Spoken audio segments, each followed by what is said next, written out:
Super Mario Brothers, the famous Nintendo game where you live life as a plumber without fear of dying because you know you can start all over again. Welcome to Auckland Unitarian Church, where Sunday services have run for the last 116 years. We especially welcome our visitors and new faces. You've come at an exciting time where our regular minister Clay Nelson takes a well-earned break and casual summer services are run by lay members, exploring our varied interests and knowledge while focusing on the principles of Unitarianism, which are on the wall.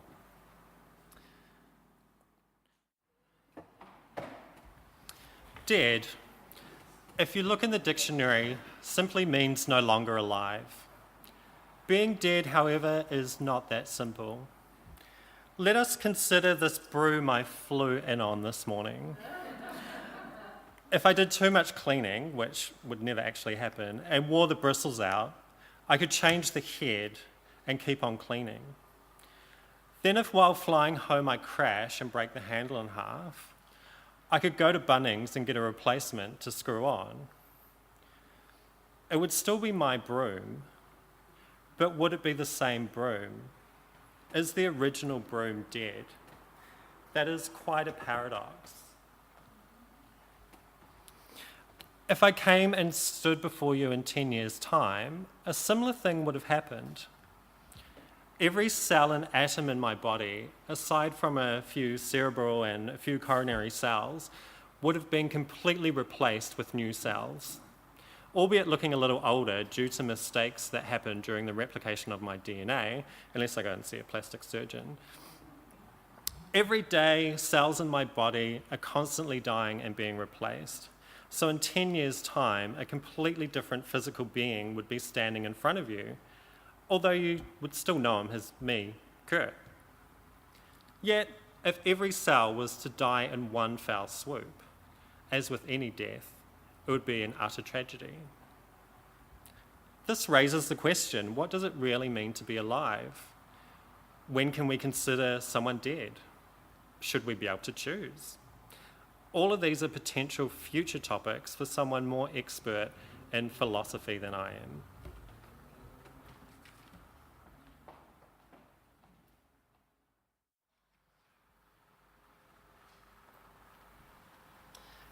Life is a gift for which we are grateful. We gather in community to celebrate the glories and the mysteries of this great gift.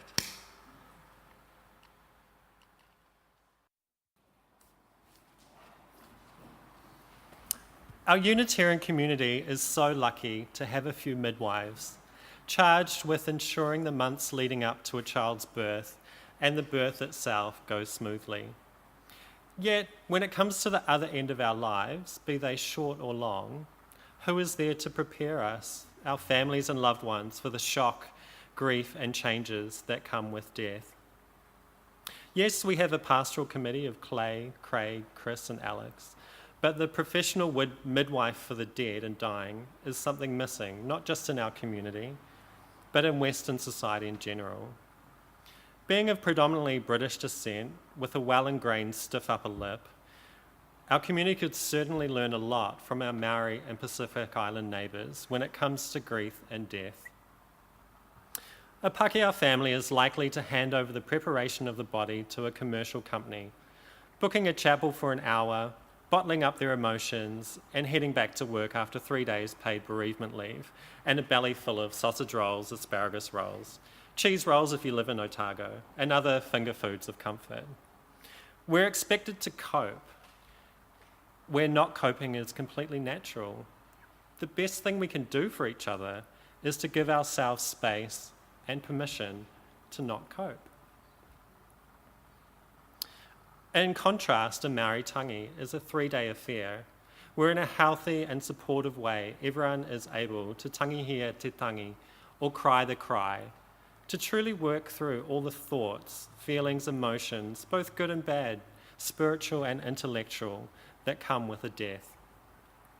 I first watched someone die, my great-grandmother, when I was 4 years old.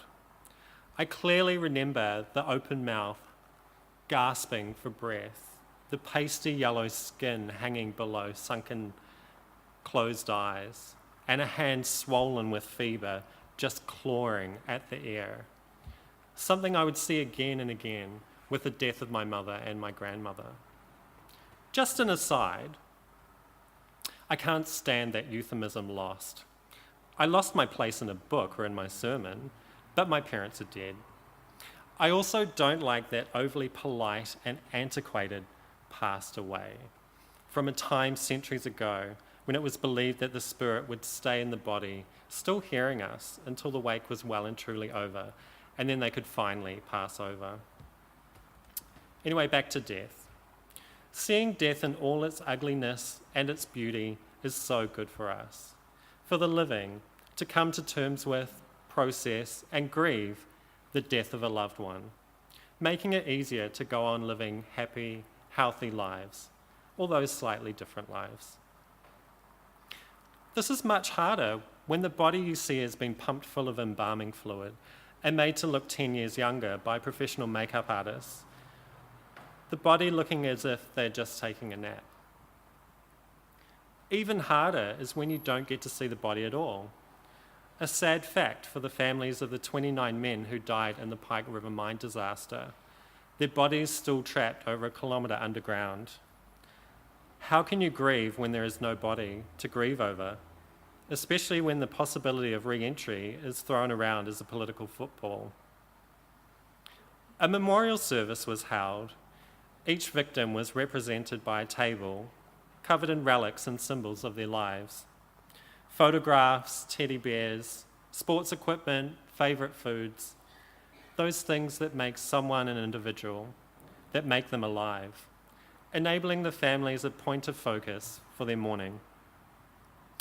For thousands of years, early humans buried their dead in simple, shallow fashion.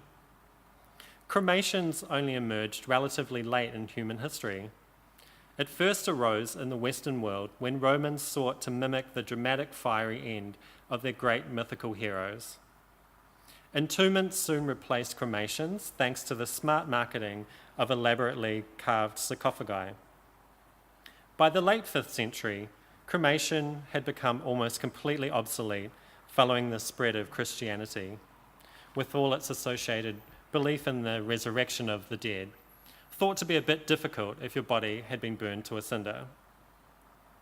Cremation was revived in 1869 as an idea of the Medical International Congress of Florence, and a model of a cremating apparatus and ashes was exhibited at the Vienna exhibition in 1873.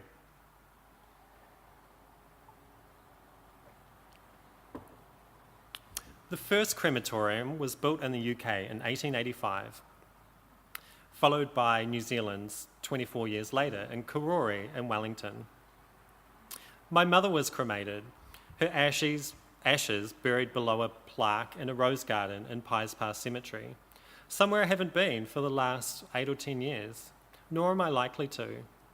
I find practicing my mother's principles and values a much more fitting memorial, something that can be with me every day. The same for all my loved ones. I can even keep a shrine to my ancestors in my home to be with me every day. My mother's cremation took about 101 litres of fuel. The lawnmower the gardener uses, keeping the grounds tidy for the last 13 years, probably used another 50. It would take a single tree 18 years to clean up all that carbon, 360 kilos of carbon. That's not considering the environmental impact of digging up and forging the memorial stone, the pollution from burning the polyester clothing, the plastic coffin handles, and the occupational hazard the undertaker faces handling embalming fluid. My father was cremated and chucked off the bridge at the Arapuni hydropower dam, a bit more eco-friendly, a fitting memorial, but still with its issues of ashes changing the pH of the soils and the waterways around. It was the Waikato River too, which we drink from. Let's look at the numbers. New Zealand has over 31,000 deaths registered every year, 70% of which are cremated. So that's just over 21,000 litres of fuel in the cremation alone, 7.5 million kilos of carbon. I don't see 250,000 trees being planted to make up those carbon credits. Cremation is a really popular option, as apparently we don't have enough space to bury everyone. Actually, we have plenty of space, just no one wants a cemetery in their backyard. Incidentally, I did a Google search, as to how many people total in history have died in relation to how many are alive today, and the answer was only 14. I was wondering why I never saw more graveyards around town. There has to be a better way, something that kills two birds with one stone, treating and memorialising our loved ones with dignity and respect, while also leaving an environment fit for those who go on living. The answer is a natural burial. Natural burials return the body to earth in nature's own way. That means allowing conditions for speedy decomposition and regeneration of a natural forest above the graves. Bodies are dressed and wrapped in only natural fibres. Cooling ice packs replace the embalming, and caskets are constructed from renewable woods or from wicker. Rather than 6 foot under, the graves are only 2.5 feet deep, filled with aerobic, organically active soil, overplanted with natives, allowing oxygen, microorganisms, and tree roots the best conditions to do their job.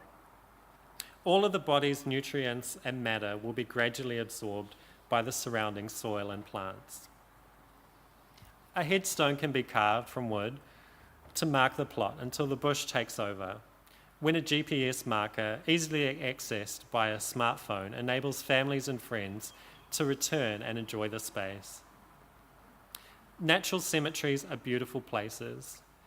The native bush and all its inhabitants, including the people buried there, make it a very special environment indeed.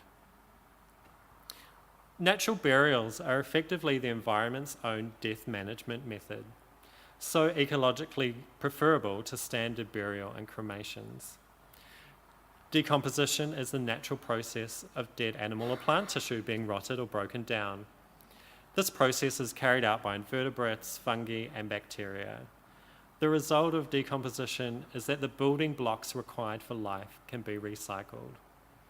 In the right conditions, with soil touching the body, within a few years, even bones will decompose within 10 years. Many Western burial techniques remove human bodies from this cycle. We're the only species in which the dead do not return naturally into the ecosystem. Long life coffins, deep burial, and embalming result in the dead being intact for a very long time.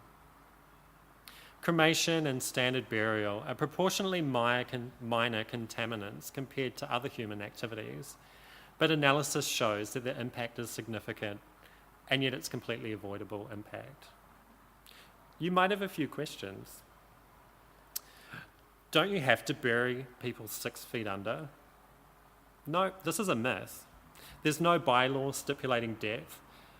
There's no good reasons for deeper depths. It is already common in New Zealand for coffins to be stacked in family graves, with little depth between the soil surface and the top coffin lid.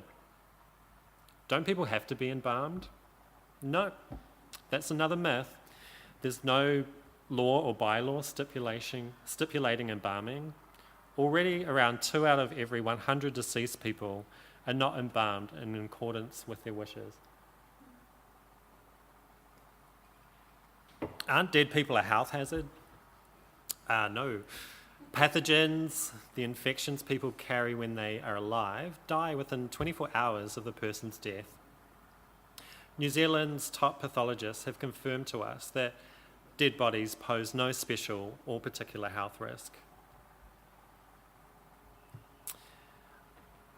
The myth, though, is perpetuated by governments and media in the aftermath of disasters, where dead bodies are mistakenly treated as sources of disease.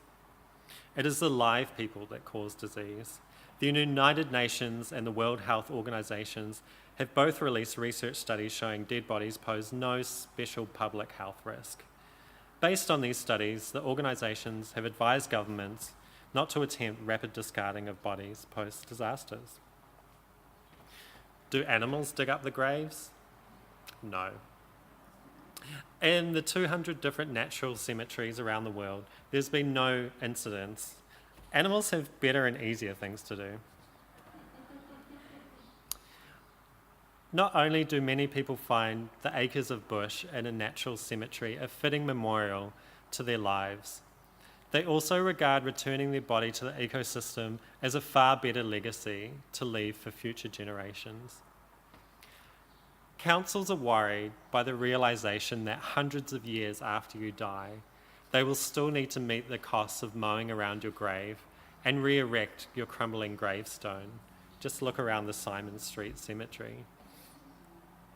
They are also jittery about the cost of buying land for new cemeteries and the costs of owning intensely valuable cemetery land that can't be sold or developed. Lucky for us, Auckland finally has a registered natural cemetery in Waikimete. You can choose to spend your physical afterlife. I hope you will also petition your local councillor to consider more natural cemeteries. So if you wake up one day and bang, you're dead, ready for the afterlife, what happens? What happens to us after we die is one of those great mysteries, one that won't be solved until each of our time comes. There are plenty of choices to go when you die: heaven, hell, Valhalla, the promised land, nowhere, eternal damnation, reincarnation. Every religion, faith, or lack of has their own guidelines to follow to ensure you get there. Variations of the golden rule as expressed in the Gospel of Matthew. If you open your Bibles to Matthew chapter 7, verse 12, we threw them out of here. I'll read it to you.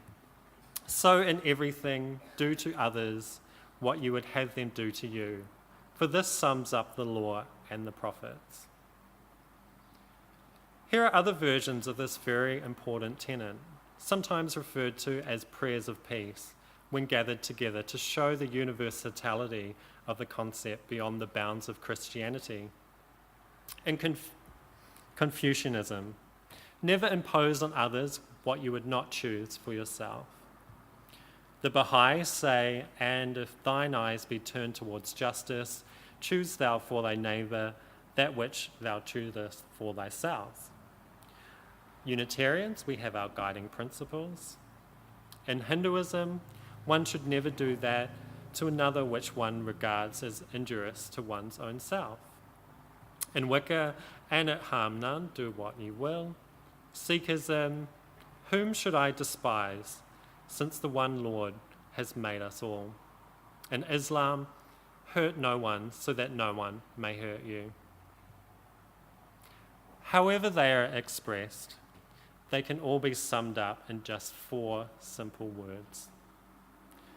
4 words is all it takes to create a utopian society where love can truly flourish. 4 words, yeah, that's 4.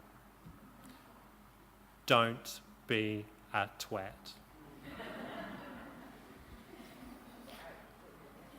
Don't be a twat. Combine that with a natural burial and with giving others the opportunity to not cope.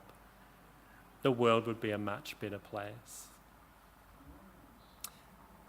In place of meditation today, I've asked Corrine to come and talk about her experiences with 2 community organisations.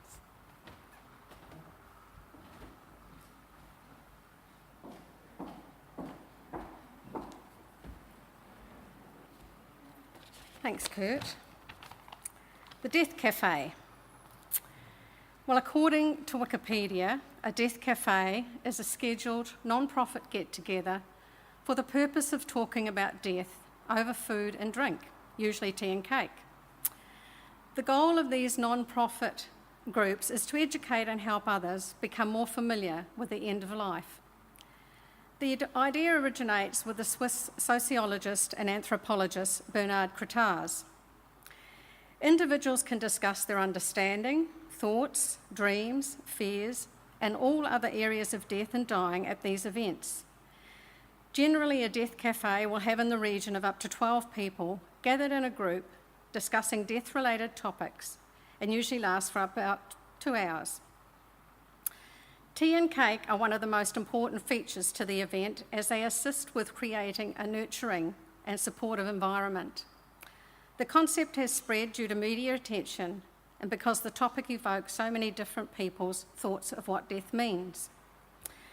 Crotaz organised the first Café Mortel in Switzerland in 2004 with the aim of breaking the tyrannical secrecy surrounding the topic of death. The Death Cafe website created by Death Cafe founder John Underwood states the purpose as, at a death cafe, people, often strangers, gather to eat cake, drink tea, and discuss death. Our objective is to increase awareness of death with a view to helping people make the most of their lives. Facilitators have said that there is a need among people to open the closet into which death, the last taboo, has been placed, to reduce fear and enable people to live more fully. John Underwood, a former senior council worker and web developer who founded Death Cafe, based on the ideas of Bernard Crotaz, held the first Death Cafe in his home in London, stating that we have lost control of one of the most significant events we ever have to face.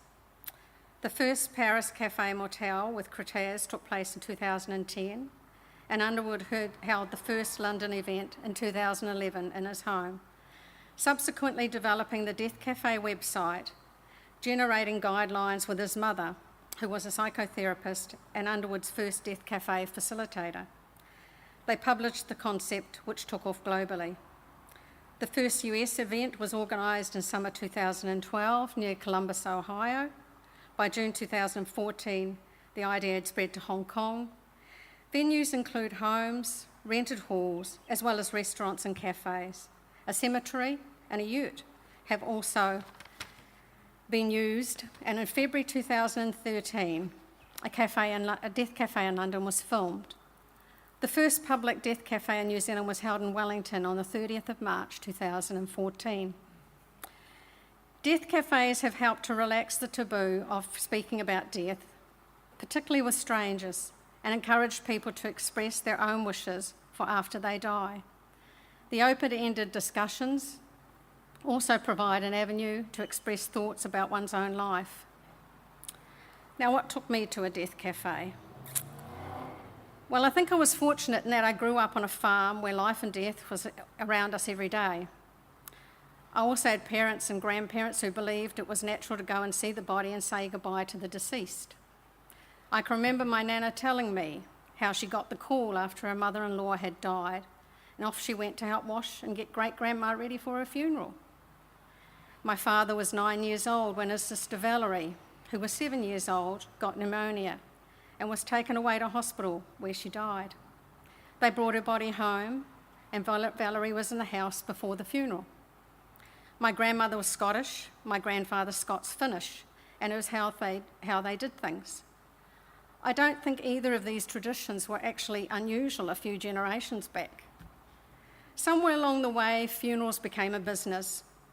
Some people think it was after World War II, and the men had enough of seeing bodies, so death was taken away from the home. I don't know why it changed, but it did become a lucrative business for many people, and funerals became a lot less personal. My father died over 30 years ago, and while we went and saw him, and the funeral director was a family friend, it felt disjointed in some ways when I compare it to my brother's funeral 6 years ago. It may have been something to do with the fact that Dad's was the first body I had seen, and I remember that he looked very peaceful and handsome, but felt like cold marble. My brother died suddenly one morning on the farm 6 years ago, and he was brought back to their home, where he was laid in the back bedroom. And we could pop down and have a private chat whenever we wanted, complete whatever unfinished business we had, or just say hello. It was very organic and very comfortable. The hardest part was the day of the funeral when Dwanella, Mum and myself put the lid on the coffin. He was then carried out through the house to Kurt Cobain and Nirvana, his favourite band, stopped in the backyard for the last hurrah, then carried across the paddock where the fences had been taken down to the Tatanui Hall where his funeral was held. It was all it just was a complete circle, and in some ways I felt as though we'd come full circle and back to when my auntie had been brought back to the house. I have been to quite a few funerals over the years, many of them in a rural setting, and I've noticed that they are becoming more and more personal. People are reclaiming their right for their farewell to be held in their way. I found, though, that many people become very uncomfortable as the subject of death is brought into a conversation. So when I saw an article about the Death Cafe in one of the local papers in 2014, I thought it would be interesting to pop along and see what it was like. There are quite a few in Auckland, and I went to the one at the Garnet Road Cafe, and I still pop in some months. I found it very refreshing discussion and learnt a lot about all sorts of things such as living wills, etc. I also have done a workshop on how to look after the dead at home, something that people are becoming a lot more interested in doing. There are about 12 of us, and 2 were funeral directors, so things are changing. I know it can be confronting for some people to think about death and all that it entails, but for me it is the exit experience, and it is what we do up until then that counts.